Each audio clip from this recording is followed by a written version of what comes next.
안녕하십니까. 강남 세브란스병원 비만대사수술센터 외과 안수민입니다.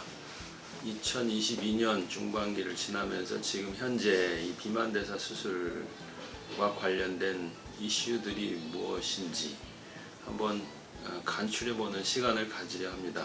현 시점에서 비만대사 수술과 관련된 이슈들은 제 생각에는 한 5가지 내지 6가지를 정리를 해볼 수 있을 것 같습니다. 오랜 기간 동안에 과연 이 수술의 효과가 어떻게 되는지, 그리고 또 특별하게 어느 정도 위험성을 내포하고 있는 수술이기 때문에 합병증이 어떤지에 대해서 관심을 많이 가져왔죠. 이 부분이 현재도 가장 관심을 끄는 이슈 중에 하나입니다. 두 번째는 여전히 비만대사 수술이 과연 필요한가에 대한 근본적인 질문에 관련된 내용들. 세 번째는 비만대사를 수술을 받는 시기의 적합성입니다. 시급성에 관한 문제죠. 언제 수술을 받느냐를 결정하는 것은 환자나 가족분들에 있어서는 대단히 중요한 문제입니다. 네 번째 이슈는 경제성에 관한 문제입니다. 보험, 국가보험이나 사보험과 관련된 문제라든지 과연 수술을 받고 이 수술 방법을 선택하는 것이 향후 평생을 지내면서 경제적 측면에서 어떤 도움이 되는지에 대한 이슈가 있을 수 있겠습니다. 다섯 번째 이슈로는 비만대사 수술에 현재 가지고 있는 전반적인 인식도에 관한 문제입니다.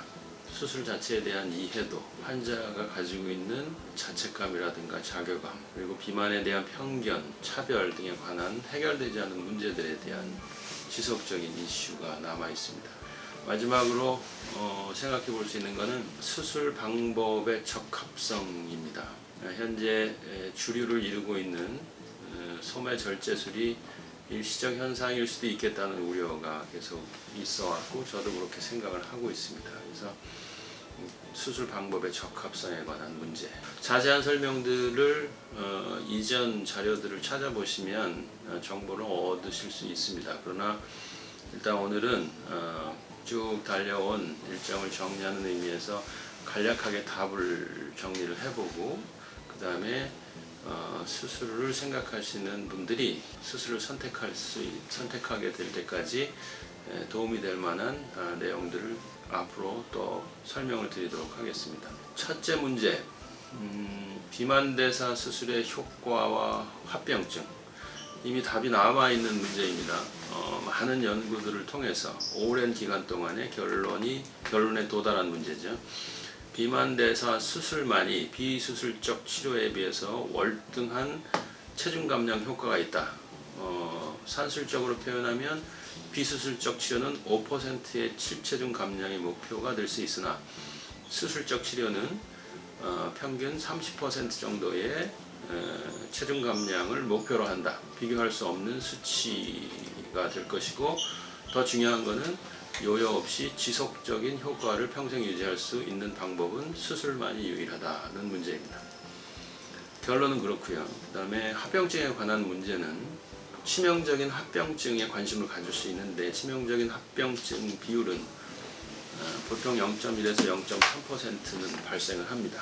그렇다고 해서 이 수술이 그렇게 용이한 수술이냐 그런 것은 아니고, 항상 드리는 말씀이지만 그동안의 많은 술기와 마취, 그리고 환자 관리 방법이 진화하면서 수술에 관련된 합병증을 줄인 아주 좋은 성과라고 이해하시면 되겠습니다. 두 번째는 수술의 필요성입니다. 남녀노소라는 관점에서 누구한테나 다 필요한 것인가?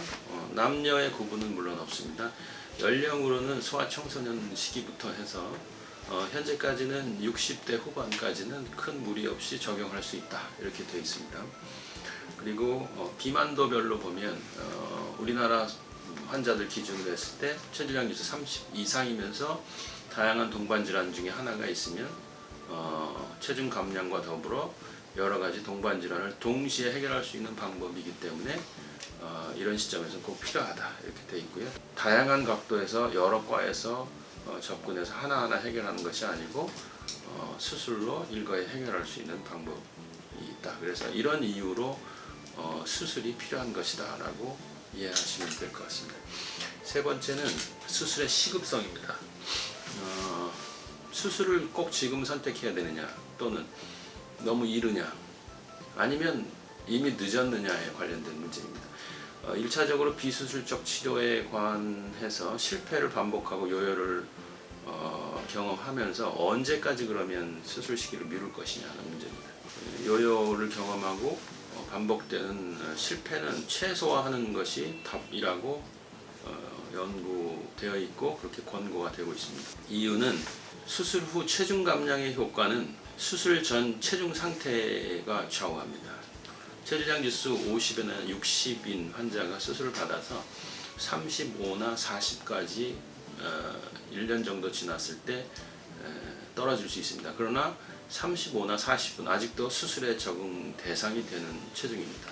반대로 35에서 40 정도에서 수술을 받고 체질량 지수가 30 미만, 25 미만으로 또는 정상으로 감소한다는 것은 일정한 비율이 체중 감량 수치로 나타나기 때문에 수술 전 체중을 그렇게까지 악화시킬 필요는 없다는 겁니다. 그러니까 수술 적응증에 합당하면 수술 시기는 많은 고민과 비술적 치료에 의한 실패를 반복할 필요는 없고 가능하면 조기에 수술을 받는 것이 좋다고 결론이 지어져 있습니다. 두 번째는 동반질환에 관련된 이유 때문에 그렇습니다. 동반질환은 많이 진행한 상태에서는 비만대사 수술로 당연히 완벽한 해결을 기대하지 못할 수가 있습니다. 예를 들어 제2형 당뇨병인 경우에는 당뇨병이 진행이 많이 돼서 췌장 기능이 완전하게 저하된 경우에는 췌장을 비만대사 수술로 회복시키기가 매우 어렵습니다. 그러나 초기나 최소한 중기를 지나지 않았을 때는 비만대사 수술로 췌장 기능을 회복시킬 수도 있고 완전 관해 상태에 들어갈 수 있습니다. 그래서 수술을 미루는 것은 마치 암 환자가 병기를 1, 2기에 수술하지 않고 3, 4기까지 늦춰서 수술 받겠다는 것과 유사한 판단이 될 수 있습니다. 잘못된 판단인 거죠. 이런 이유들로 해서 동반질환의 중증도가 높아지기 전에 그리고 수술 전 체중이 수술 후 체중에 영향을 안 좋게 주는 시기를 넘기지 말고 수술을 하는 것이 중요합니다. 그래서 수술의 시급성, 적절성 문제는 이런 기준에서 판단하면 됩니다. 다음 경제성 문제입니다. 경제성 문제는 첫 번째는 보험이 되느냐 문제는 2019년도 1월부터 시행된 국민건강보험 적용 대상이 된 것으로 하나 큰 해결의 실마리가 풀렸습니다. 두 번째는 사보험의 영역입니다. 사보험의 영역에서 국민건강보험공단 급여 대상이 된 이후에 한 1년 동안 환자분들이 고생을 한 부분이 있습니다. 실보험에 있어서 사보험회사에서 보험금 지급을 거부한 전례들이 있었습니다. 상당수가 있었고요.